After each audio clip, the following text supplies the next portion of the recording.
శ్రావణ శుక్రవారం మహిళలందరికీ విశేషమైన రోజు. శ్రావణ శుక్రవారం అంటే నూతనం. అలాగే ఈరోజు నిన్న స్వాతంత్ర దినోత్సవం రోజు అక్కడ మా బసవతారక ఎండోమెట్రిక్ క్యాన్సర్ హాస్పిటల్ ఏదైతే అమ్మగారి పేరుతో ఉందో అండ్ రీసెర్చ్ ఇన్స్టిట్యూట్ హైదరాబాద్లో మేము అక్కడ జెండా ఎగురవేయడం జరిగింది.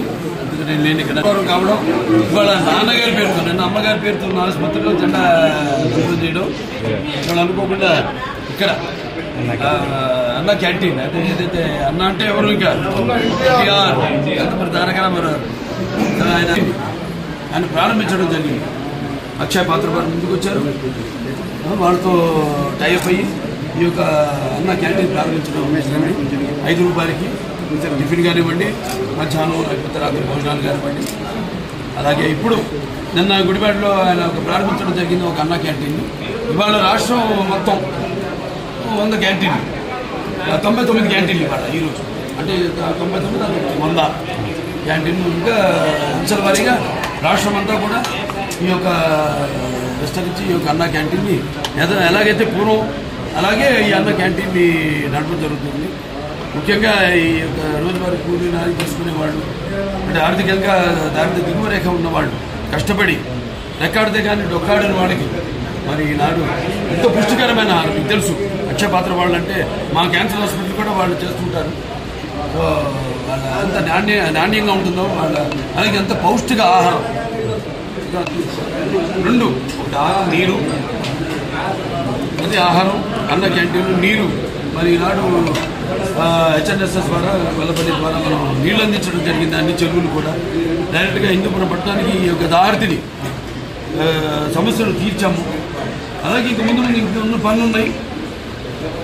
మీరు చేసుకున్న అదృష్టం మళ్ళీ మీరు తిరిగి తెలుగుదేశాన్ని పార్టీని అధికారంలో తీసుకురావడం.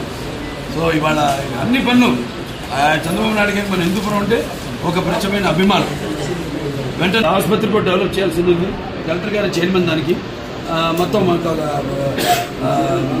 నేను వైస్ చైర్మన్ మిగతా మెంబర్స్ ఉంటారు. వాళ్ళందరూ కూడా చర్చించి మేము కావాల్సినవన్నీ కూడా మేము లిస్ట్ తీసుకోవడం జరిగింది. ఏం పరికరాలు కావాలి, ఏమున్నాయి, ఏవి తగినంత సిబ్బంది లేకుండా ఎందుకు అవి పనికిరాకుండా ఎందుకు పనికిరాకుండా పోయినాయి, వాడకుండా పోయినాయి, అవన్నీ కూడా చర్చించడం జరిగింది. అవి కూడా త్వరగతిన అన్ని కూడా భర్తీ చేసి పూర్వ వైభవం మన ఆసుపత్రికి కూడా తీసుకొస్తాం. కలెక్టర్ గారికి ఈ సభాముఖంగా నా ధన్యవాదాలు తెలియజేసుకుంటున్నాను. అడ్వాంటేజ్ ఉంది అక్కడ మనకి ఎయిర్పోర్ట్, బెంగళూరు ఎయిర్పోర్ట్ ఉంది. ఇంకా 2-3 రోజులు కూడా మేము అది కూడా నేను త్వరగతిని వాళ్ళని కలిసి కేంద్ర ప్రభుత్వాన్ని కూడా సోమందేపల్లి నుంచి యలాంకాకి రోడ్ అయితేనేమి అవన్నీ అయితే ఇంకా దగ్గరికి మనకి డిస్టెన్స్ అవుతుంది. తుమ్ముకుంట మీదకి వెళ్తుంది. ఏదైతే నాన్నగారు అప్పుడు భాషాపక వాడను ప్రారంభించారో ఇలా అన్నీ కూడా అంటే ఏం లేదు సర్కార్ ట్రాన్స్పోర్టేషన్ అన్నీ కలిస్తేనే జనం బ్రాండ్ ఉంది, చంద్రబాబు నాయుడు గారి బ్రాండ్ ఉంది.